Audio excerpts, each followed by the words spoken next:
Bismillahirrahmanirrahim.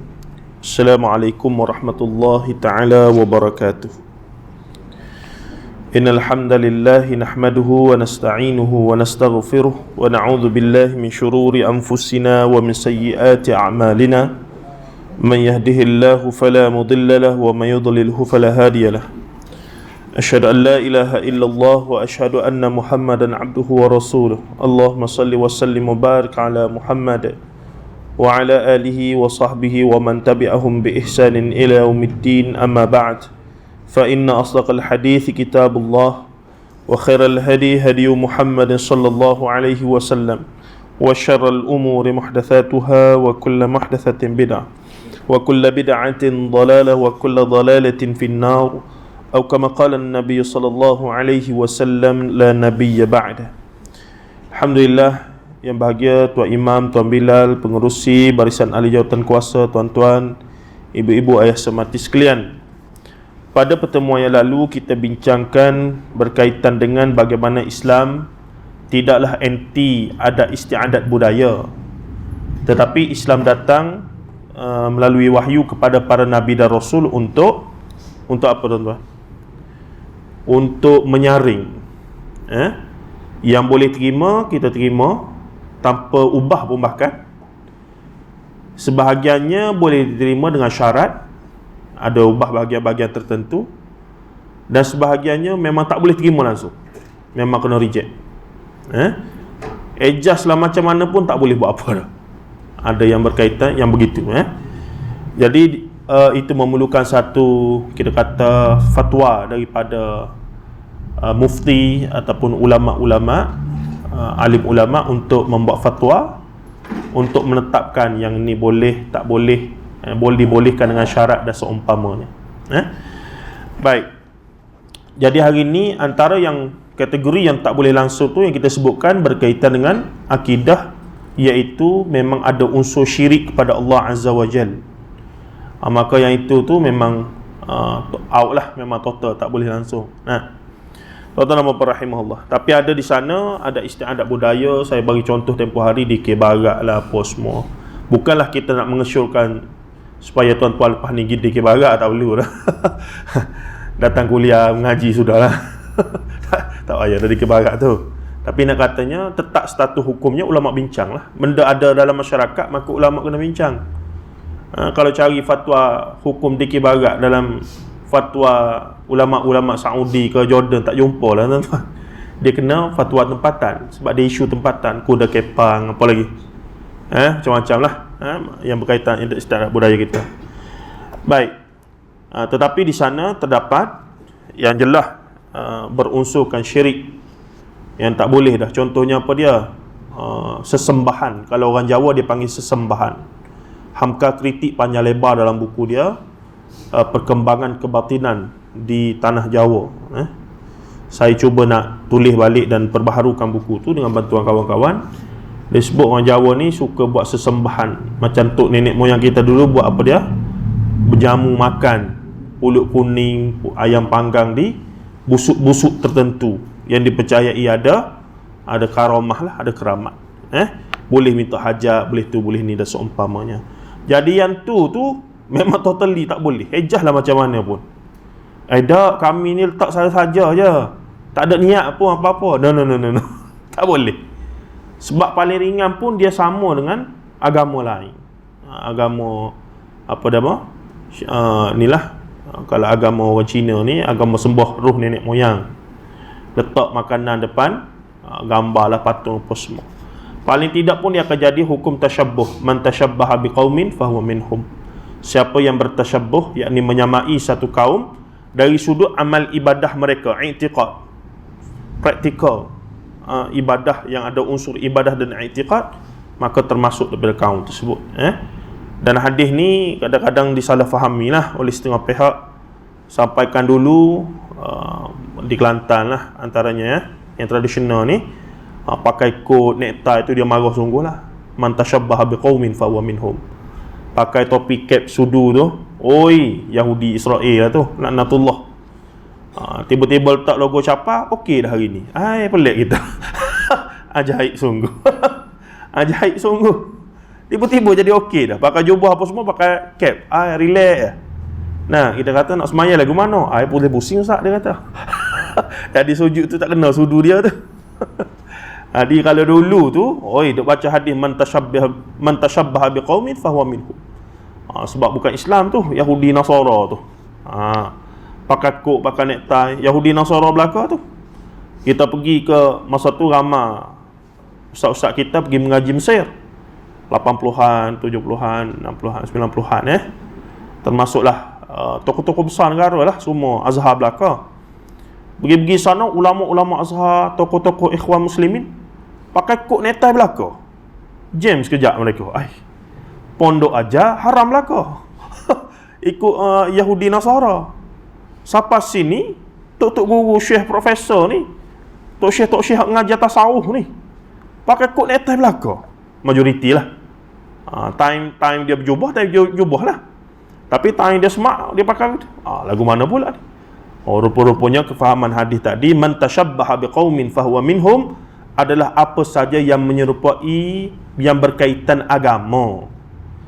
Katalah jubah padri Kristian tu, cantik jubah dia tu kan.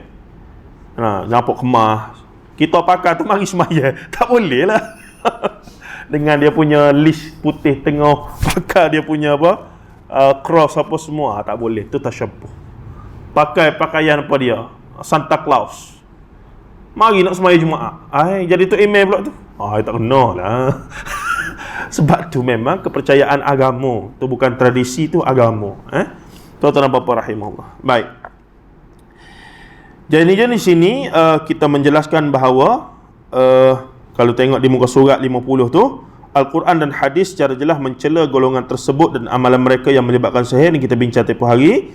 Sehingga Al-Hafiz Al-Imam Al-Zahabi rahimahullah yang wafat tahun 748 Hijrah, iaitu salah satu anak murid kibar, murid yakni Syekhul Islam Ibn Taymiyah rahimahullah ta'ala, dalam sebuah kitab dia yang masyhur Al-Kabair, yang menyusun 76 dosa besar menurut Al-Quran dan Sunnah, maka dia telah memasukkan dosa besar yang ketiga adalah as-sihru, iaitu sihir.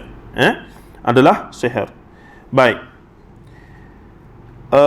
Sihir ada kaitan dengan syirik yang sangat kuat. Dan saya sebut tempoh hari, orang Melayu kita antara lain sampai hari ni, sebahagian besar, saya yakin sebahagian besar masih keliru. Mereka tak rasa mereka pergi jumpa Tok Bomo, Pawan, Dukun apa semua tu, tukang-tukang rawak yang pelbagai itu, mereka ada unsur sihir. Mereka tak rasa begitu. Pelik lah macam mana pun yang mereka tunjukkan, ajaib lah macam mana pun, mereka tak rasa tu sihir. Sebab kita ni orang Melayu, kita tak biasa dengan kalimah ahli sihir. Kita duk biasa dengan Tok Bomo, Pawan, Dukun ni. Dan Tok Bomo, Pawan, Dukun ni dia ada konotasi yang khusus lah. Dia ada konotasi yang tertentu. Kalau di Kelantan tu, kalau saya pergi ke Naratiwat Thailand Selatan, nak pergi jumpa, adalah saya ada kawan tu selalu pergi masa kita muda-muda dulu duk pergi. Nak pergi jumpa Bomo sebentar, dia kata. Dia Bomo tabib. Saya kata Bomo tabib main mana pula ni? Klasik molek. Rupanya pergi jumpa doktor lah. Di hospital swasta. Dia pakai kalimah Bomo dengan tabib. Nak pergi jumpa tabib betul. Nak pergi jumpa Bomo ustaz, dia kata. Kita Bomo. Duk nampak macam tok car dia tu lah. Dah, rupanya doktor. Doktor perubatan lah. Medical doctor. Itu istilah dia. Jadi di Kelantan ni kadang-kadang mereka nak pergi mengurut. Mengurut biasa je. Nak pergi mengurut. Nak pergi jumpa Tok Bomo. Tapi dalam masa yang sama, hak Bomo betul-betul mengarut tu pun ada Bomo juga. Jadi itu je jadi beres belaka tu. Jadi okey belaka. Keliru situ tu. Jadi nak dapat kita sendiri ni kena ada ilmu untuk pastikan orang yang kita nak pergi jumpa, nak buat rawatan alternatif ruqyah syar'iyah itu benar-benar patuh syariat. Kita sendiri kena ada satu indikator dan ilmu. Kita tengok dia mengubat, kita tengok cara dia baca apa semua itu gini, kita boleh buat kesimpulan ni betul-betul rawatan ruqyah syar'iyah. Kalau kita pun lebih kurang tak tahu, sadaqallahul azim. Sedang elok. Nah, sebab Tok Bomo pun sekarang kita tengok lebih kurang ustaz. Semuta dia besar daripada kita, serban dia tu. Nah, Pergi rumah dia kitab penuh. Tengok-tengok, pelik ni. Nak ajar buat tu, ajar buat ni, pelik-pelik nak. Ni kalau Indonesia dia panggil apa dia? Uskun. Ustaz dukun. Dia capur dua tu. Tu. Baik. Firman Allah Azza wa Jalla, "Inna Allah la yaghfiru an yushraka bihi wa yaghfiru ma duna dzalika liman yasha, wa man yusyrik billahi faqad iftara ithman 'azima." Sesungguhnya Allah tidak akan mengampunkan dosa syirik mempersekutukannya dengan sesuatu apapun, dan akan mengampunkan dosa yang lain daripada itu bagi sesiapa yang dikehendakinya menurut aturan syariatnya. Dan sesiapa yang mempersekutukan Allah dengan sesuatu yang lain, maka sesungguhnya dia telah melakukan dosa yang besar. Surah An-Nisa ayat 48. Baik, jelas dosa syirik tidak diampunkan oleh Allah, namun ia masih dalam kategori dosa besar. Jadi bila dosa besar, maksudnya orang tu, setengah ulama bahas bahawa dia tak terkeluar lagi pada Islam. Kita kata dah syirik, terkeluar dah lah, kufur dah. Di situ ada perbincangan sikit. Nanti antara orang yang boleh jelaskan benda ni secara detail, Fadilatul Syekh Ustaz Asri Sabri. Itu bidang dia. Apa beza antara dosa besar? Yang ni kita boleh tanya dia nanti. Dosa besar ni, asyirku billah ni, menatijah kufur ke ataupun masih ada syarat-syarat dia? Begitu. Dia boleh menjelaskan. Baik, sebab dalam ni sebut dosa besar. Jadi dosa besar ni kalau seorang Muslim baru berdosa. Kalau dia tidak seorang Muslim, maka tak berdosa lah dia tu. Kira memang dah non-Muslim dah, kita kata orang kafir dah. Apa nak dosa lagi ya? Jadi hakikatnya syirik ni dosa besar yang tidak diampunkan Allah, tapi sampai ke tahap kufur, terkeluar Islam tu. Tu persoalan yang saya tak nak jawab lah. Saya bagi assignment untuk tanya Ustaz Asri Sabri nanti mari bila. Baik. Tapi yang menariknya, rentetan daripada apa yang kita bincang minggu sudah, di sana ada beberapa buku yang saya jumpa, penulis-penulis kita ni, penulis-penulis pengkaji budaya orang Melayu ni lah. Dia duk himpun amalan-amalan klasik. Dia panggil amalan-amalan kuno orang Melayu lama ni. Dia amalan-amalan yang menarik lah. Majoriti daripada amalan tersebut bersabit dengan mandi. Nanti kita tengok, menarik tuan-tuan.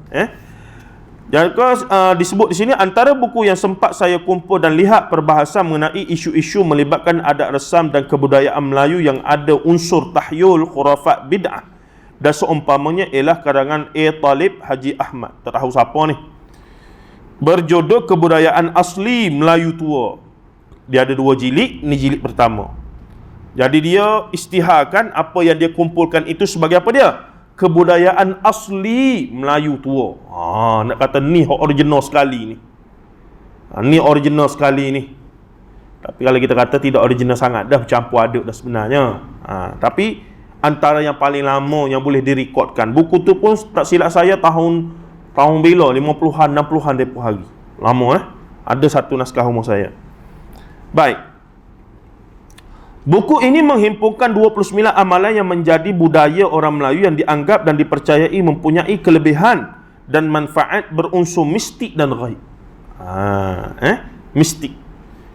Agama Islam bukan agama mistik. Kristian jadi rosak kerana mereka menerima pengaruh aliran batiniyah. Dia panggil Gnosticism. Satu aliran yang membincangkan benda-benda mistik. Sebelum batiniyah masuk ke dalam Islam era zaman Nabi Muhammad SAW dan melahirkan pelbagai idea-idea tasawuf falsafi, Nur Muhammad, Martabat 7 lah apa semua tu. Sebelum itu Kristian terlebih dahulu terkesan dengan falsafah-falsafah ini. Dalam masa hanya 200 tahun, agama Tauhid Nasrani asal diubah dan diresapi, pening habis semua orang. Tiba-tiba Jesus jadi, Nabi Isa jadi Ibnullah, anak Allah. Jadi benda tu tak jadi dengan sendiri. Ada pergulatan pemikiran yang berlaku. Cerita panjang lah. Begitu juga dalam Yahudi, yang asalnya agama yang tauhidkan Allah, tapi kemudian lama-lama terima pengaruh daripada falasifah. Lama-lama akhirnya Uzair ibnullah. Benda tu terjadi tak lama.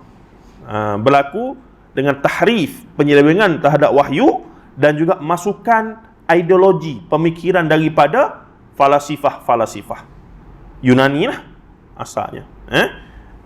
Baik, dan benda itu juga berlaku dalam Islam. Sebab tu ada tokoh-tokoh besar yang terkesan, ulama-ulama bahkan terkesan, terikut-ikut. Contoh apa dia? Mereka bincang, awal alam ini terjadi dengan sendiri ke macam mana? Golongan falasifah berpegang alam ini qadim. Qadim ni yakni tidak ada permulaan, macam Allah. Jadi mereka berpegang bahawa Tuhan dengan alam adalah qadim. Kita orang Islam, Allah Azza wa Jalla adalah khaliq. Alam ini makhluk, kita semua ni makhluk. Allah cipta kita. Maka kita khaliq, Allah khaliq, kita makhluk, Allah maf'ul, kita maf'ulun bih, yang dibuat. Itu kita. Jelaslah Quran sebut, innallaha khaliqu kulli syai'. Allah yang menciptakan segala sesuatu. Jelas Quran sebut. Ahli falsafah kata, dah, alam ini ada ketika mana adanya, maka ada dah. Lepas tu Tuhan mana? Sekali. Tu kemuncak dia. Golongan batiniyah tu duk cari diri. Man arafa nafsahu faqad arafa rabbah, cari diri. Lala sekali jumpa diri siapa dia? Rupa-rupanya diri kita ni dengan Tuhan sama. Jadi nak semaya buat apa dia? Tu. Ni batiniyah ni. Jadi dia tak mari tiba-tiba. Bahkan dia mari daripada zaman falsafah Yunani lagi, Neoplatonism, Plotinus. Dan dia dapat pengaruh daripada Hindu, Advaita Vedanta, Atman Brahman. Alam ini bermula daripada satu titik, berkembang dan melimpah. Jadilah alam ini. Jadi bila melimpah, nak kembali pada asal. Nak kembali pada asal tu dipanggil the one, the universe, apa istilah dia panggil. Jadi nak pergi tu, kita kena cari diri. Nak cari diri lah ke mana? Tu yang kena yoga, tu yang kena meditasi, tu yang kena bertapa, tu yang kena ni. Sebab apa? Nak cari diri ni, nak menemui hakikat ruh. Kenapa ruh ni nak kembali pada asal dia? Tuan-tuan dengan ni pun pening dah. Apatah lagi nak mengaji. Tapi penting mengaji. Bagi orang yang mampu belajar benda ni, penting untuk mengetahui syubhat-syubhat dia. Bukan belajar tu jadi kagum falsafah ni. Belajar tu jadi ralik, jadi khoyal. Ramai juga begitu. Dia jadi kagum, dia jadi syok. Ada begitu. Tapi kita, seorang Muslim mukmin ni, sepatutnya belajar falasifah untuk mengetahui kekarutan, kesesatan dia, untuk bila pelaga dengan agama kita ni, kita tahu ni benda sesat. Ni pengaruh falsafah, tak boleh. Martabak 7, Nur Muhammad, Wahdatul Wujud ni bukan Quran Sunnah belaka, bukan wahyu. Tapi selama ni kita just kata benda ni sesat, tak boleh. Jadi golongan yang menyokong ni, ni lah geng-geng ni. Tak ada apa-apa, tolak dah. Jadi mudah. Jadi sekarang kita kata, dak, saya sendiri baca, saya sendiri belajar, saya sendiri tahu, saya sendiri belajar apa yang awak, bahkan awak sebenarnya tak tahu benda yang hakikat, benda yang awak pegang apa semua tu.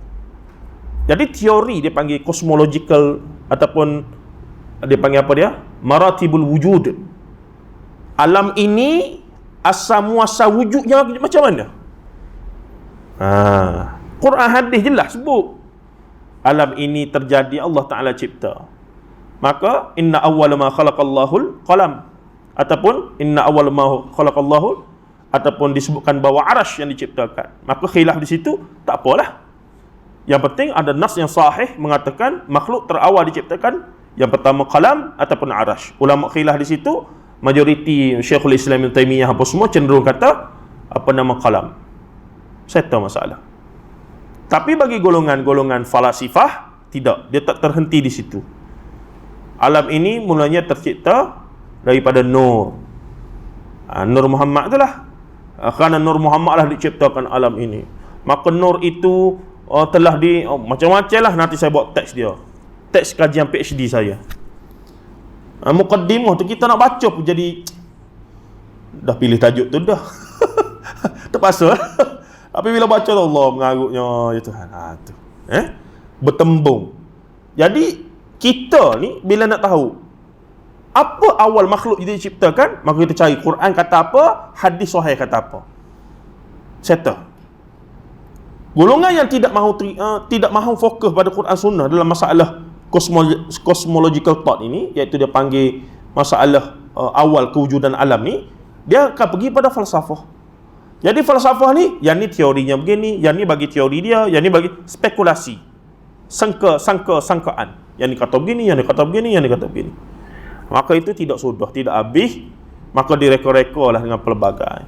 Maka orang agama Hindu kata, oh alam ini bermulanya begini. Orang Buddha kata, oh alam ini adalah begini.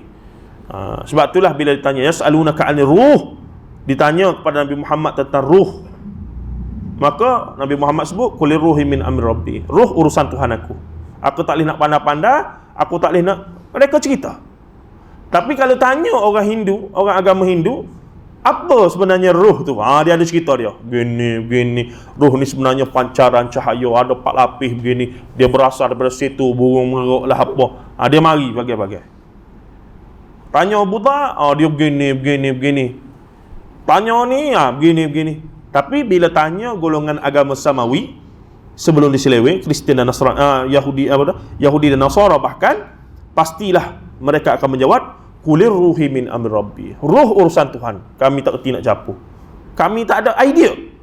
Bahkan Rasulullah berkata, aku itu urusan Tuhan, aku tak tahu. Ini menunjukkan Nabi Muhammad benar-benar seorang Rasul. Dia bukan ahli falsafah, dia bukan penipu, dia bukan pendusta. Benda yang dia tak tahu bila melibatkan benda gaib, dia tak reka cerita. Yang ini yang jadi masalah ni. Hatta para ustaz duk ceramah ni, apa yang masalah ni? Benda-benda yang gaib ajaib ni pun duk sampaikan tanpa ada sandaran yang jelas daripada Quran dan Sunnah. Seolah-olah tak faham bahawa benda gaib mesti hanya sumbernya Quran dan Sunnah Nabi SAW. Tak ada sumber, tak boleh nak pandai-pandai. Kalau kita faham yang tu, selamat banyak kita, tuan-tuan. Selamat banyak selamat. Tak akan mungkin tertipu dengan Tok Bomo, Pawan Dukun yang duk mengaku boleh tengok jin, boleh tangkap jin apa semua tu. Kita kata dak. Nabi Muhammad pun tangkap jin lepas balik. Dan seumpamanya. Baik, laju lagi kita pergi. Penulis tidak mengulas dari sudut hukum syarak tentang amalan tersebut, melainkan sekadar menghimpunkannya. Dalam kandungan bab diaturkan tajuk berdasarkan topik dibincangkan. Ada yang tidak berkaitan dengan i'tiqad, namun sebahagian besar melibatkannya secara bercampur aduk antara adat budaya yang tiada masalah bagi diamalkan, namun menjadi isu apabila melibatkan kepercayaan dan keyakinan berkaitan perkara ghaib. Lihat jadual yang saya rumuskan di bawah. Baik, itu jadual dia tu. Pendahuluan tak ada masalah. Siapa ni pun ada siapa lah. Nah, tadilah tok nenek moyang cucu nak lalu macam-macam lah. Gaya potong pakaian. Kalau pakai begini, kalau begini, dia ada petua-petua dia tu. Kalau begini, kalau begitu begini, macam-macam. Tak ada isu nak potong lagu mana pasal tutup aurat tu. Tapi kalau kata potong macam ni, rezeki jadi bertambah, tu jadi ada isu. Kalau pakai baju lagu ni, 3 suku lagu ni, panjang lagu ni, ni tanda-tanda nak boleh bini ramah, contoh. Nah, kalau pakai lagu ni, ni tanda nak jadi orang besar ni, nak jadi Datuk Perdana Menteri ke apa ke ni. Jadi itu yang jadi masalah. Bila dikaitkan benda-benda begitu dengan satu bentuk kepercayaan. Senjata mandi. Okey, tengok nanti. Mandi membuang bedaka, saya kata petaka ni. Mandi sampat, mandi bunting sulung, mandi limau, mandi nazar, mandi balai, mandi nobat, mandi safar, mandi khatan, mandi taubat, mandi junub, mandi wiladah, mandi mayat, memanjat rumah, memuja kampung, surat serah, bersanding, membelah mulut kanak-kanak, naik buai, turun tanah, nazar, keramat Habib Nuh, keramat Tok Gombak. Tu benda yang bersama masyarakat kita bercampur aduk dulu-dulu. Percaya begini. Baik. Ini ada penjelasan dia, saya tak bincang belakang lah, saya ambil contoh 1-2 sahaja. Tapi antara yang kalau kita nak sentuh sikit, contohnya mandi mayat. Mandi mayat ni tak ada isu. Mandi mayat ni tuan-tuan, ni satu amalan klasik yang diajarkan semenjak daripada zaman Nabi Adam alaihissalam. Siapa dia belajar kisah Nabi Adam, di sana ada riwayat daripada Tirmizi yang menyebutkan bagaimana Nabi Adam ketika dia mati tu, malaikat maut mari bagi salam nak masuk rumah tu. Nah, jadi Nabi Adam terkejut kenapa malaikat maut datang awal 40 tahun, sedangkan umur Nabi Adam dijanjikan 1000 tahun. Maka setengah riwayat kata 40, setengah riwayat kata 60. Rupa-rupanya di sana ada riwayat lain, buat Tirmizi juga, menyebutkan ketika Adam duduk dalam syurga, dia ditunjukkan macam bayangan ataupun ditunjukkan anak cucu cicit dia, dan dia terpesona melihat Nabi Daud. Bila dia syok tengok Nabi Daud tu, dia kata, aku bagi umur aku pada cucu aku ni, anak cucu aku ni 40 tahun pada Daud alaihissalam. Jadi dalam hadis tu, nanti boleh saya mau balik dalam Qasasul Anbiya ada. Dan apa nama dalam hadis tu, bila malaikat maut mari, Nabi Adam macam terkejut lah, kenapa mari awal. Bahkan ketika itu Hawa duk ada di sisi Nabi Adam, bila tengok malaikat maut ni, dia kenal. Dia kenal lah, sempat duk sama-sama dalam syurga dulu kalau lagu mana tu. Jadi bila tengok kenal tu, Hawa macam bagi isyarat supaya Nabi Adam minta lagi sambung umur. Maka di situ Nabi Adam macam marah sikit pada Hawa, macam kalau bahasa kita ni, awak ni dah lah, sebab awak dulu kita kena keluar daripada syurga tu. Macam ada sedikit teguran begitu. Kena tengok riwayat tu balik lah, tengok cerita tu menarik. Jadi akhirnya bila dijelaskan dalam hadis tu, nak katanya manusia ni pelupa. Akhir hadis tu Rasulullah kata Adam pelupa, anak cucu cicit dia lupa juga. Kita lah, memang sifat kita, nisyan, lupa. Al-insan yang nisyan, lupa. Makanya selepas Nabi Adam wafat, sebelum itu di tengah jalan ketika malaikat nak mari tu, malaikat telah bertembung dengan anak-anak Nabi Adam. Jadi malaikat tanya, nak pergi mana? Mereka kata, nak pergi cari buah-buah. Ayah kami suruh cari buah-buahan sebagaimana yang dia pernah makan dulu dalam syurga. Jadi Nabi Adam ni di akhir hayat dia duk teringat tu buah-buah syurga yang dia duk makan apa semua tu. Dia minta anak dia pergi cari. Jadi anak ni baik, keluarlah pergi cari, walaupun tak tahu nak pergi mana tu. Keluar jumpa malaikat kata tak payahlah, balik. Bila balik tu berlakulah proses tadi, dan Nabi Adam akhirnya dicabut, diambil nyawa. Dan kemudiannya dua malaikat, tak silap saya dalam riwayat tu, dua malaikat tu pun ambil jasad Nabi Adam, mandikan, kafankan dan solatkan, kemudian tanam, dan sambil diperhatikan oleh anak-anak Nabi Adam yang pastinya ketika itu ramah lah. Dan kemudian malaikat berkata, beginilah caranya untuk urus orang mati. Bermula daripada itulah syariat menguruskan jenazah yang duk sampai kita hari ni tu. Itu daripada hadis tuan, jelas ada tu. Riwayat Tirmizi. Baik. Itu mandi, nak katanya mandi mayat tu, ataupun kita kata proses kematian lah. Tapi yang lain-lain itu, contohnya mandi bunting, mandi limau, mandi nazar tu, dia tidak semata-mata mandi dengan ada keyakinan ataupun dengan ada satu hajat.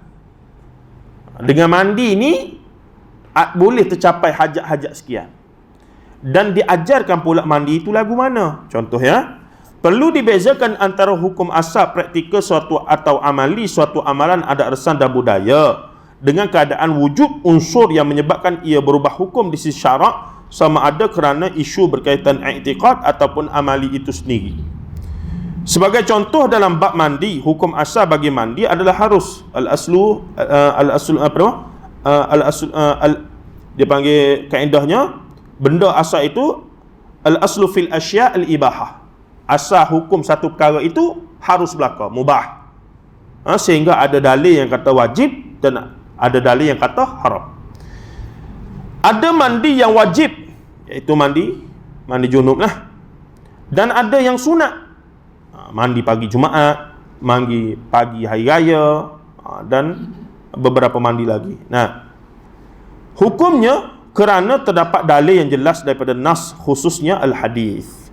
Namun apabila sesuatu mandi dijadikan ritual yang khusus dengan tata cara, iaitu kaifiat yang khusus, mesti begitu dan begini syarat dan aturannya yang tertentu, lantas mempunyai matlamat dan keyakinan yang khusus, yakni i'tiqad akan fadilatnya, sandaran terhadap ritual tersebut, matlamat dan keyakinan, kesan atau balasan daripada amal tersebut, mesti ada dalil daripada nas yang qat'i, putus tetap, iaitu Al-Quran dan Sunnah yang sahih sahaja. Maksudnya kalau kita nak kata siapa solat sunat, contoh ya, siapa solat sunat, apa dia? Fajar, solatul fajr, solat sunat, raka'atul fajri khairun minad dunya wa ma fiha. 2 rakaat solat sunat fajar itu lebih baik daripada minad dunya wa ma fiha, daripada dunia seluruh isinya. Maka bila kita nak kata solat sunat sebelum kita solat subuh pagi itu pahalanya sekian, maka kena ada dalil khusus. Tak boleh kita nak reka-reka. Nah, jadi tiba-tiba orang ni kata siapa yang pergi berdoa di pokok sekian dapat pahala sekian. Ai, tak boleh tu. Tu dah kira pandai-pandai lah. Reka-reka sendirilah tu. Nah, ni yang jadi yang keliru sikit masyarakat kita ni bab-bab lagu ni lah. Benda baik apa masalahnya? Nampak? Kita berkata kalau benda baik apa masalah kat sembahyang subuh 3 rakaat. Nah, nak solat hari raya tu azan. Dia tak, agama ni dia kena bermula dengan Nabi buat ke tidak. Itu dia punya KPI, SOP dia di situ. Nabi buat ke tidak benda ni? Nabi buat ke tidak benda ni? Itulah cara sahabat dulu bila melibatkan amalan-amalan itu. Dia akan tanya dulu, Nabi buat ke tidak ni? Baik, katanya lagi di sini. Dalam kebanyakan amalan berkaitan mandi dalam jadual di atas disampaikan ada yang disyaratkan perlu membaca mantra tertentu selain tata cara, niat, matlamat dan keyakinan yang khusus. Contoh, saya bagi contoh lah apa dia? Mandi bunga contoh. Dalam ni pun ada ni, mana? Ada mandi bunga? Tak ada mandi limau je. Mandi bunga, masyhur lah orang Melayu ni mandi bunga ni. Anak dara tak boleh jodoh lagi. Dia suruh mandi bunga. Pergi jumpa lah tok bomo mana ni kena mandi bunga, nak buat sia ke, nak buat apa ke. Jadi mandi tu tak ada masalah. Asal mandi tu, kalau lah mandi letak bunga, tak ada masalah. Letaklah sekodi bunga pun. Bunga tai ayam, bunga raya letak pergi lah. Tak ada masalah. Macam dengan isteri kita, anak-anak kita duk pergi spa tu lah. Sama ya, mandi aromaterapi, itulah sifat dia. Jadi air bunga tu jadi wangi badan. Mungkin selama ni orang tak bersih tu sebab bau busuk begitu je lah. Ringkasnya begitu asalnya. Tetapi yang jadi masalah, bila mana nak mandi tu, bunga ni jangan sebarang bunga. Bunga itu mesti diambil daripada 7 daerah yang berbeza. Sudah. Tua pula. Apa kita kata? Nak daerah tu ikut nama kampung ke, ikut nama pembahagian daerah di Selangor ni ke, ataupun ikut parlimen ke, ikut DUN. Masalah dah pula. Lepas tu air tu pula kena air 7 qalah daripada 7 masjid yang berumur 50 tahun ke atas contoh. Dia bagi syarat. Ini saya reka ni, tapi katanya tak bagi syarat tu. Lepas tu mandi tu pula mesti ketika mana bulan mengambang atas kepala. Kena mandi pula telanjang bagai. Tengah-tengah padang tak ada orang. Jadi syarat-syarat tu apa benda ni? Kalau tak buat gitu tak mujarab. Buat ke tidak? Orang nak hajat sungguh-sungguh, buatlah tu. Buat. Maka nabu mayat orang bukan Islam, maka waliyadzubillah min dzalik. Allah Taala uji kita dengan benda-benda yang menyebabkan kita hilang pertimbangan akal dan iman. Sebab nak sembuh tadi, bukan tak beriman, bukan tak sembahyang. Ni Tapi sebab nak sembuh tadi, sebab nak kaya tadi, sebab nak bini, nak kepada orang perempuan ni, sebab nak kepada orang lelaki ni, sebab nak pasangan ni bercerai. Ada hajat-hajat yang tertentu tadi. Maka sanggup langgar segala apa yang dibatalkan oleh syarak tadi. Maka yang jadi masalahnya bukan mandi tu. Mandilah 14 geleng sehari pun. Berendamlah dalam tu, tak ada masalah. Kenapa khurafat di alam Melayu ni banyak berkaitan mandi? Kebetulan kita ni, alam Melayu ni sungai banyak, tuan-tuan. Maka banyak khurafat berkaitan mandi. Sebagaimana orang Mesir, banyaklah khurafat berkaitan mandi ni. Sebab dia ada sungai Nil dia tu. Oh, sungai Nil lah untuk menyembuhkan dosa, untuk siapa mandi sungai Nil pada malam. Macam-macam lah, adalah. Kalau kita kaji ada, jumpa lah. Oh, sungai Nil dia dulu begini. Ada. Baik. Tapi di belah Arab yang Saudi apa semua tu, kuranglah khurafat berkaitan air sungai apa semua ni. Air tak banyak mana. Dia khurafat benda lain pula. Dia main burung, tertayur dia panggil. Main burung. Menilik nasib guna burung. Dia lepas burung, dia nak pergi musafir ni, siap dah. Siap dah belakang. Dia punya kafilah tu siap dah. Dia pun lepas burung dia. Kalau burung tu ke kanan, hari ni ada kita boleh bertolak. Kalau burung tu ke kiri, hari ni adalah hari siar, tak boleh keluar. Itu. Jadi antara tugas para nabi dan rasul mari nak buang benda ni. Dan itu tugas akidah mari, tauhid ni nak buang benda ni lah, tuan-tuan. Mari pada orang Melayu, Islam dia ambil 100%, yang karuk ni dia tak buang. Dia capur sekali. Pening kepala aku. Itu jadi kata menarik kita ni. Semaya bel tak tinggal. Oi, semaya belnya, belagaknya, maulid nabinya, segala jenis. Lebih-lebih lah pula kadang-kadang. Nah, tapi orang mengaruk ni, okey juga. Adik, itu kata istimewa ni tuan-tuan kita ni. Itu yang saya kata tak payah kaji orang lain, kaji bangsa kita sendiri je. Cukup dah. Nak jadi satu bidang pakar akademik bahkan. Gen ni, kenapa dia jadi macam ni? Tok haji tak lebar. Nah, balik hajinya mengaji khatam Quran anak. Beres belaka lah, tutup aurat belaka. Ai bomok, beres, bomok apa masalah? Ai, pening kita sekejap. Lagu mana ni? Padahal tu asal akidah tu. Hadis jelas sebut. Tak boleh pergi jumpa dengan kahin atau sahir. Tak boleh. Bahkan siapa yang pergi jumpa maka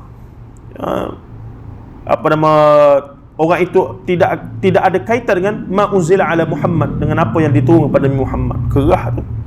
Siapa yang pergi jumpa momo pawan dukun ni dan percaya apa yang mereka kata, Allah sebut lagu mana, Nabi Muhammad sebut lagu mana, faqad kafar. Mereka itu termasuk setengah syarah kata sampai ada tahap boleh kufur. Cuma ada setengah ulama kata situ tidaklah kufur, tapi lebih kepada nak kata teruk besar dosa tu. Tidak ada urusan dengan apa yang turun dengan Nabi Muhammad SAW. Yang ni wahyu ni tak ada urusan dengan dia. Sebab dia apa? Dia percaya pada bomoh pawan dukun tadi. Itu kasar tu tuan-tuan. Nah, tapi orang kita dia relax begitu. Tak apa, ikhtiar. Apa masalahnya? Kita bukan percaya pun kat dia tu. Dah tak percaya, pergi buat apa? Pelik kita. Kalau tak percaya, pergi buat apa? Sajalah nak terang. Aneh. Tu. Ya. Itulah kita dah bincang ni. Termasuk. Itu kita banyak campur aduk lah. Itu nanti kita tengok nanti. Nak siapa ni? Sikit. Atau kita kena faham sungguh realiti hari ni percampuran yang dinamakan ruqyah syar'iyah dengan yang tradisi tok nenek moyang ini yang okey, yang herba-herba yang okey, tak ada masalah. Yang mengurut-mengurut apa tak apa. Dengan yang jampi serapah duk guna setan iblis ni. Bercampur ni tiga-tiga ni. Jadi bila pergi tu nampak perubatan kampung, okeylah. Lagu mana kaedah tak ada lah mengurut guna akar kayu apa semua, kita tak okeylah. Tapi bila nak mengurut, kurang-kurang. baca jampi serapuh, ada dia punya pantalangan sekian-sekian. Nah, yang merawat yang kata ruqyah ni pun gigi okeylah, dengan jubahnya putih belaka, tukar dengan Gandalf dalam Lord of the Ring tu. Nak katanya soleh, tapi bila start merawat, warna baca pelik ni. Jadi kita sendiri tu kena ada ilmu untuk pastikan betul-betul si perawat ni, walaupun dia guna nama almarhum sekian, saya tak nak sebut nama sebagai sandaran tempat dia belajar, Darul ni, tapi dia sendiri kita kena tengok betul ke cara rawatan dia tepat dengan ruqyah syar'iyyah. Begitu cara. Kalau tidak, kena tipu. Tengok mula-mula awal auzubillahi minasyaitonirrajim, bismillahirrahmanirrahim dah. Lama ayat berapa dia baca ni? Dia Fatihah bunyi macam Fatihah tapi terbalik. Ni ayat kursi tapi berapa pelik sikit ni. Jadi campur aduk. Dia ada tu. Nampak macam okey dah. Last kali auzubillah, mula start auzubillah bismillah okeylah. Tapi apatah lagi yang muqaddimah pun baca bismillah pun tak betul dah. Raja bomo apa semua tu pun ramai orang percaya la haula wala. Fatihah pun tak betul baca. Itu standard pemikiran beragama masyarakat kita. Realitinya di luar sana. Lepas tu kita nak bercakap tentang hadis Imam Bukhari, Imam Muslim. Allahu Akbar, nikmatnya tuan-tuan yang ada rezeki dan kesedaran sikit ni. Jumpa pula orang yang nak bawa kita pada Quran, tadabbur. Tak ada masyarakat luar sana ni. Ni bukan masyarakat yang duduk rempik, yang duduk pergi kelab malam ni. Yang duduk suka pada Islam, yang duduk surah masjid dah ni. Kadang-kadang tak jumpa apa yang kita jumpa ni. Jauh. Allahu Akbar. Lepas tu kita ada nikmat dengan umur yang ada ni, dapat hadir dengan majlis-majlis yang ada guru-guru yang muda, yang berumur, yang boleh bawa kita pada Quran dengan sunnah. Allahu Akbar. Kadang-kadang sepatutnya rasa Allah kenapa lewat baru. Tapi better lah daripada tak tahulah. Ni sunnahnya. Ni sunnah. Gini Nabi buat kalau puasa. Gini kan Nabi buat kalau begini. Ni. Tu cara. Kenapa kena masuk tandas kaki kiri ni? Nabi suruh. Kenapa kena keluar kaki kanan? Nabi suruh. Kenapa kena baca doa? Nabi suruh. Tu. Barulah. Nak feeling sikit, bukan nak rasa hakikat tu, tapi feeling sikit. Inilah cara para sahabat Rasulullah lagi tu. Tu. Kono-kononnya tak mampu pun, tak layak pun, tapi kono-kono tu boleh lah. Ni Nabi suruh. Baik, kita pergi sikit. Kena perhabis juga ni. Tak jawab soalan tadi tu. Dalam kebanyakan amalan berkaitan mandi dalam jadual di atas sampaikan ada yang disyaratkan perlu membaca mantra. Tadi kita baca dah. Contoh ritual nombor 9 iaitu mandi 5. Menurut penulis, bukan saya ni penulis ni. Penulis tadi tu Ahmad Talib tu. Ahmad Talib Haji Ahmad tu yang tulis buku tadi tu. Buku Kebudayaan Asli Melayu Tua. Dia kata apa dia? Mandi limau itu banyak sekali tujuan dan maksudnya. Nampak dah? Orang kita ni kalau ada kaifiat kelebihan-kelebihan begini dia suka. Siapa makan buah tembikai 3 biji, maka dapat jadi begini. Dia suka. Dia suka benda tu. Sebab apa? Sebab nak jadi tok wali belaka.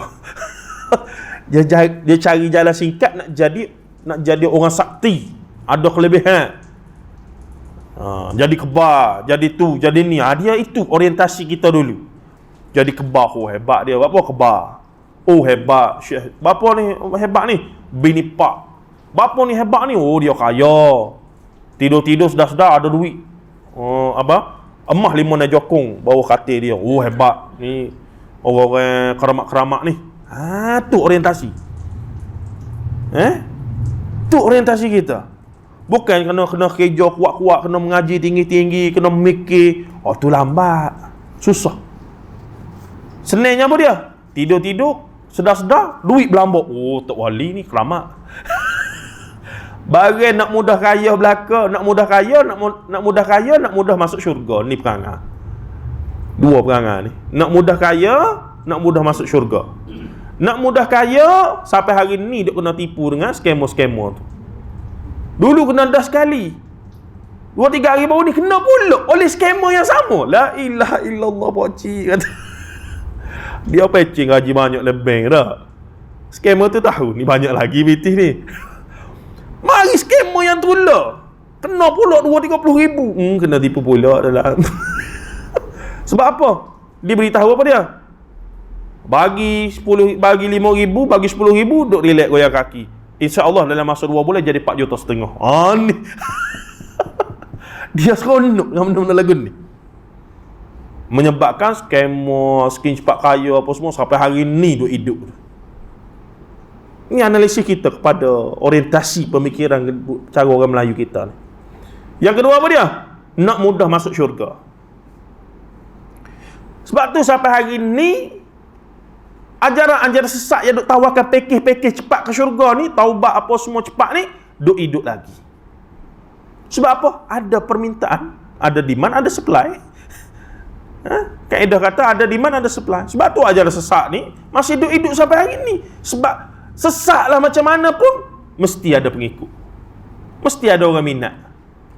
Karuklah lagu mana pun, karuklah lagu mana pun, mesti ada pengikut. Keliling kita ni Selangor paling banyak ajaran sesat, dekat 50 ke 100 lebih lah. Mufti Sigi bagi tahu. Tak pelik lah sebab dia di pusat bandar kan. Tapi nak katanya tetap ada pengikut. Pelik lah lagu mana pun ni yang baru ni, apa hadi minallah apa benda ni, Allah mengaruk sakal lah tuan-tuan. Tu muka Allah tak ada cahaya nur. Tapi pengikut ramah. Seruah diri dia kena peluk depan bini tok lelaki. Pening kita mikir lagu mana tok lelaki tu tengok la ilaha illallah. Tu. Sebab apa? Akal buang daripada kepala, wahyu buang daripada dada, iman. Tak payah ikut saya mudah ya. Tak payah fikir apa. Ajaran saya ni, kita ni tak payah gunakan, tak payah hafal Quran, tak payah mengaji hadis, payah. Ni belajar zikir 2-3 ni dah padah. Bagi boleh-boleh 1,000 sebulan cukup lah, boleh syurga dah. Tu modus operandi yang sama, yang sesat. Saya minat lah nak kaji benda tu, nak tengok, memahami dia punya pattern apa semua. Lebih kurang belakang. Cerita nak nampak dia hebat, cerita benda pelik-pelik kau. Mimpi Nabi lah, Jibril mari duduk lepak sekali dengan dia duduk minum kedai kopi dengan Jibril lah. Dia boleh panggil malaikat maut mari duduk sembang gitu, lebih kurang. Siapa boleh siapa boleh clarify benda tu? Dia seorang. Awak tak percaya? Saya ni tok guru. Tu. Tapi itulah modal yang dibawa dan anak murid percaya yang tak masuk apa semua ni. Baik, tengok tu tuan-tuan. Mandi limau itu banyak sekali tujuan dan maksudnya. Semua upacara pelbagai mandi pasti ada limau, kecuali mandi air buyung atau mandi balai. Itu saya quote tu bahasa ejaan Nasar dia tu. Kalau tengok tu, mandi yang mendatangkan walau bagaimanapun mandi limau itu ialah terbilang dengan tujuan khas. Padahal mandi limau tu sendiri banyak dengan asid sitrik ke apa semua tu. Bila mandi kan segarlah badan, bau badan tidak ada. Memang ejen pembersih yang cukup baik lah, itu saja. Tapi kalau mandi saja begitu tak syok, dia kena tambah sikit fadilat tu. Siapa mandi limau boleh kelebihan tertentu gini-gini. Jadi yang pertama apa dia? Mandi yang mendatangkan kuasa gaib supaya ia gemar dan digemari masyarakat. Tu dia. Siapa dia ni? YB nak PRU ni molek ni. Banyakkan mandi limau. Yang kedua, mandi supaya ia dicintai oleh seorang perempuan, wanita, atau seorang laki-laki yang dihajatnya supaya menjadi jodoh dan perkongsian hidupnya kemudian hari. Mandi mengasih rupanya. Tu dia. Berapa biji limau ni? Kalau satu tak berapa jadi. Kena banyak lah. Mentera serapah. Tengok-tengok orang yang cipta mandi ni siapa dia? Toke limau kalau lagu mana ni. Macam hadis yang berbunyi apa dia? Hadis palsu yang berbunyi Allahumma salli, tak ingat dah. Bazinjan shifa'un min al-bazinjanu shifa'un min kulli da'in. Bazinjan punya terung. Shifa'un min kulli da'in. Ubat bagi segala penyakit. Hadis palsu Imam Ibn Qayyim bubuh dalam dia punya kitab Manarul Munif fi Sahih wa Dha'if itu. Al-bazinjanu shifa'un min kulli da'in. Terung itu penawar bagi segala penyakit. Agak-agak siapa reka hadis ni? Siapa dia tuan-tuan? Jawablah tanya ni. Kamu seorang letih juga. Tokek terung tu lah. Nak terung dia laku. Dia dah jual di pasar. Dia kata, qala Nabi sallallahu alaihi wasallam al-bazinjanu shifa'un min kulli da'in. Begitulah cara dia. Boleh pada orang sekarang apa dia? Kek sunnah. Pening kita. Kek sunnah. Lagu mana kek sunnah? Rupa-rupanya dia bubuh air zam-zam sikit, kismis sikit, kurma sikit. Jadi kek sunnah. Mengarut sungguh kita ni. Kreatif nak kata nak niaga. Guna nama sunnahnya, guna nama nabinya. Capa pun boleh lah capa. Akhirnya yang utuhnya orang berniaga dia jual capa tu. Tu sebenarnya. Nah, kayu kokar dulu. Allah kokar juga kokar kokar ni khasiat ni lah kayu yang dibuat bahtera Nabi Nuh alaihissalam. Tu dia. Kokar ni siapa beli? Jangan duk tipu lah, sini pun ada beli juga ni dulu ni. Kena juga. Toyo ke? Kita ingat saya budak lagi lah masa tu. Ayah kita duk bawa pergi almarhum Tok Uni Aziz kuliah di apa nama? Dewan Zur lah atas. Bawah ni duk jual kayu kokar lah, kayu apa, minyak gamak lah. Bukan nak pergi dengar kuliah sangat tu. Nak pergi jual je banyak beli. Jadi kayu kokar tu Allah. Tok Guru duk marah atas tu. Ni. Yang ada orang jual kayu-kayu ni mengaruk semua tu. Dia ada elok dia jual bawah tu. Buat tasbih lah apa, rendai kayu lah dengan kume-kume tu. Allahu Akbar. Sebab apa? Dia kata ni khasiat ni kayu kokar ni kalau siapa dalam rumah syaitan iblis tak masuk begini-begini. Tu tak masuk lagi jual ubat. Ubat ni kecil manis darah tinggi jatuh. Habis kata tutup hospital lah. Ubat dia jual tu. Boleh percaya ke tuan-tuan? Tapi ralik dengar dia duduk sembang tau. Percaya gitu. Tu kayu kokar tu. Ni lah tukak. Ni kayu kepada tukak Nabi Musa tu. Allahu Akbar. Dahsyat. Ni. Dia bawa tukak so. Orang kita percaya tuan-tuan. La haula wala quwata illa billah. Percaya. Menung mengarut tak boleh nak fikir. Percaya. Bila seorang ustaz kata pedang Sayyidina Umar berat mana? 1 tan.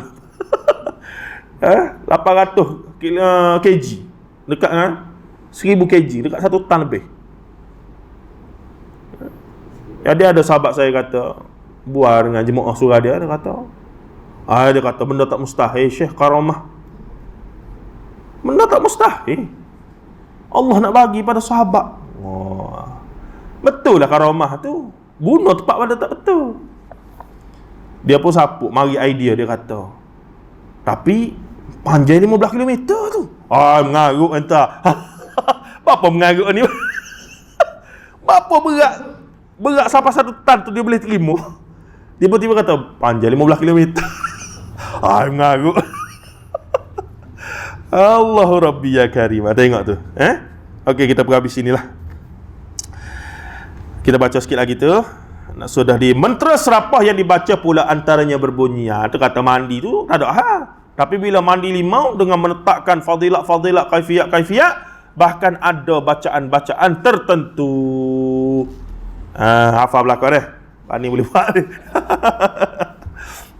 Hai songsang guruku songsang, alangkah bulan bintang lagi tersongsang. Tambahan pula hati anak laki-laki tersongsang memandang aku yang seorang. Aku jantan dikatakan betina, aku tinggi dikatakan rendah, aku hitam dikatakan putih, aku garang dikatakan baik, Aku buruk dikatakan elok berkat aku memakai doa. Bukan yang gila hati perut laki-laki tunduk kasih sayang kepada aku seorang. Berkat mandi pengajar guru mustajab kepada aku berkat doa. Yu tanan mina QQ. Yu turun jin tawi penaru orpak. Ha, tu dia. Kita suka dia mau baca ni jadi, tuan-tuan. Salah. Orang yang dah aman ni jadi. Tu dia buat lagi tu. Tak mengarut macam mana pun jin ni dia mari dia buat. Ni sikit ni saya ada satu tebal ni. Buku yang menghimpunkan semua mantra-mantra yang ada di Malaysia ni. Mukaddimah dia mantra Melayu zaman peralihan Hindu Buddha ni. Apa dia? Om Shanti Shanti Om. Itu Sami Hindu duk baca lah kuih tu. Tu nama-nama Tuhan dia tu. Om Shanti Shanti Om Shanti Shanti. Dan itu yang dibaca ketika mereka duk meditasi, duk zikir, duk betapa tu. Itu yang kita tak setuju dengan zikir hu ha ha ha apa benda ni. Tak ada, Nabi tak ajar. Tak apa, hu. Kita kata serupa tu. Mana ni? Ni. Pelik lah. Pelik. Beri benda yang tak jelas ni pelik. Orang yang suka benda yang sama-sama. Ni jantan ke betina? Tak tahu. Tak apa, saya suka. Pelik ni. Dia kata, ni laki ke perempuan? Tak jelas laki ke perempuan. Tak apalah, okey. Lagu mana? Kan pelik tu. Tapi ada orang yang berhawa nafsu begitu. Waliyadzubillah min dhalik. Allah pandu kita dan da'ma yaribuka ila mala yaribuk. Allah bagi kita, Nabi SAW suruh ambil yang jelas dan tinggalkan yang tak jelas. Jelas Quran, hadis, ulama-ulama ajarkan kita untuk pergi berquran hadis. Saya tahu. Ulama-ulama ahli sunnah wal jamaah, kita kata kembali pada Quran sunnah. Mereka kata, ni tidak mahu pada ulama. Mana ada? Tak adalah kita sebut Quran dan sunnah melainkan kita pun berpegang dan juga menyandang kepada Al-Quran dan sunnah Nabi ataupun para ulama dan seumpamanya. Okey, ni mantra yang kedua untuk balik hafal dan amal. jangan buat basah. Tu. Kadang pula mantra dibaca. Ni nak jawab soalan Haji tadi. Ini ada pula mantra yang dibaca diselit nama Allah dan Nabi Muhammad. Dia pun bijak. Bila Islam dah mari, bisnes mereka dah kurang bagus. Bak ramah dah masuk Islam. Sedangkan mantra-mantra dia masih lagi bahasa Sanskrit, bahasa-bahasa yang tak difahami. Orang dah mula Islami. Lagu mana nak buat? Setan ni bisa, tuan-tuan. Setan ni hebat. Dia berasimilasi lah. Dia mengadaptasi. Dia tengok, tak ada market dah kita ni. Kena ubah strategi. Lagu mana? Biar jampi serapah kita ni ada unsur-unsur Islamik. Lagu mana? Tengok tu. Antara contoh. Iaitu dia, yang amalan yang diamalkan era selepas Islam sudah masuk ke Nusantara dan diamalkan oleh orang Islam sendiri. Contoh dia, syatarti syantar liur titiklah liur semua anak laki-laki kepada aku. Jikalau tidak titik derhakalah pada Allah, derhaka pada Muhammad, derhaka pada aku. Kita dengar okey dah tu. Nah, ada Muhammad, ada Allah, okey dah tu. Contoh kita pergi tadilah yang kata perawak-perawak yang campur aduk ni, mantra dia tu setengah jam dia baca. Kalau kita perhati betul, sepanjang dia baca tak faham apa tu, kelung-kelang. Tapi hujung tu dengan berkat bismillah, dengan berkat a'udzubillah, dengan berkat Nabi Muhammad, dengan berkat Syekh Qadir Jilani. Kita kata okey dah tu. Islamik dah tu. Kok tengah-tengah tu dia panggil setan, iblis, segala jin apa semua kita tak tahu. Ini kita kata sinkretisme. Dia bercampur aduk. Taufik bainal adyan. Dia campur, dia gau. Kita jadi macam, dia kata, okey lah ni. Memanglah nampak tak Islamik, tapi ada ni Islamik dia. Jadi itu keliru tu. Okey lah dia pun nampak okey. Kalau dulu pergi rumah Tok Bomo, jelas tuan-tuan dengan tak pakai baju yang terkoroknya apa semua. Tu Tok Bomo kita kata. Pawang. Hari ni pergi rumah Tok Bomo ni, dengan jubahnya, dengan serban, dengan janggut. Tok Guru sebeh pula sakut tekak 15. Kita betulkan ni Shaolin Shocker mana pula ni. Nah, dan seumpamanya, nampak tak? Jadi keliru di sinilah nak tidak kita sendiri kena ada ilmu. Kita tak nafikan rawatan alternatif ruqyah syar'iyah adalah termaktub dalam Quran dan Sunnah Rasulullah ajar, para ulama amalkan, memang ada sungguh. Tetapi kita sendiri bila nak pergi dapatkan rawatan tu, kita sendiri kena ada ilmu, pilih yang benar-benar patuh syariat tadi. Kalau tak, ikut dan orang kata, oh sini hebat ni, pergi Tok Momon ni perawat ni, saya pergi ni, naik atas rumah dia tu duduk, dia keluar tu tahu dah. Tak apalah, tahu dah nak apa. Oh, dia kata hebat. Cerita kedai kopi ni di Kelantan. B kata, tak hebat lagi tu. Yang hamba pergi 2 hari lepas ni, tak ada naik atas rumah, masuk pintu pagar je. Dia pun kata, tahu dah nak apa tu. Itu yang disembangkan, itu yang dirasa hebat. Bagi orang yang sedikit ada pendedahan ilmu macam kita ni tuan-tuan, ilmu akidah, apa semua Quran Sunnah, at the first place kita akan ragu. Ni tidak kelebihan, tidak kesaktian ke mukjizat ke karamah. Ni syaitan iblis punya kerja ni. Dia berkata, bukan syaitan iblis, aku friend dengan Facebookmu, aku tahu lah mu buat gaponya. Dia sebut hari ni rasa lengah badan lah, gini. Hari ni lengah badan tak dikira rasa berdebar-debar. Benda-benda tu benda umum. Kadang-kadang psikologi saja sikit. Kadang-kadang memang ada unsur jin betul. Kadang-kadang psikologi je sebenarnya, tapi tertipu. Kita kagum, silap mata sikit ya. Itu di Indonesia sekarang ada nama pesulap merah. Dia pergi jumpa dengan apa? Yang dikatakan kiai-kiai yang ada, perawat-perawat yang hebat-hebat boleh panggil tu, panggil ni. Dia buat benda-benda simple saja. Akhirnya tak ada apa. Sekarang orang tengah marah lah ke dia. Tu tuan-tuan dan puan-puan. Okey, kita berhenti situ insya-Allah. Banyak lagi sanad mantra nak bagi ni, tapi tak apa. 2 dulu lagi ni. Banyak lagi nanti saya bawa, kalau nak minggu kan saya bawa buku yang tebal tu. Supaya kita boleh tahu, oh ni tok nenek moyang kita dulu. Patut neraka belaka kau mereka tu. Wallahu alam. Semoga Allah Taala ampunkan mereka semua di atas tak sampainya maklumat dan pendedahan ilmu macam kita. Syurga neraka mereka bukan urusan kita. Tapi faktanya itulah yang mereka gelumani zaman mereka dulu. Itu tak boleh nak nafilah. Dan jadi pengajaranlah pada kita untuk supaya kita tidak terlibat dengan benda macam tu juga. Wallahu a'lam. Ada soalan ke? Molek tiada, tidak sejam pula. Ustaz, ya, respon sikit. Apa pandangan Ustaz tentang operasi melalui batin? Apa dia? Operasi melalui batin. Operasi melalui batin ni saya bersama Mufti Wilayah Lama Dr. Zul Bakri telah ulahlah panjang lebar dalam irsyadu fatwa dia tu. Ada sampai sekarang pun memang haram. Majoriti ulama mengharamkan bedah batin. Tidak ada explanation secara saintifik guna pisau apa semua, melainkan akhirnya kita kena kata memang diguna khidmat ni lah, jin apa semua ni lah. Tapi memang jadi, memang diakui jadi.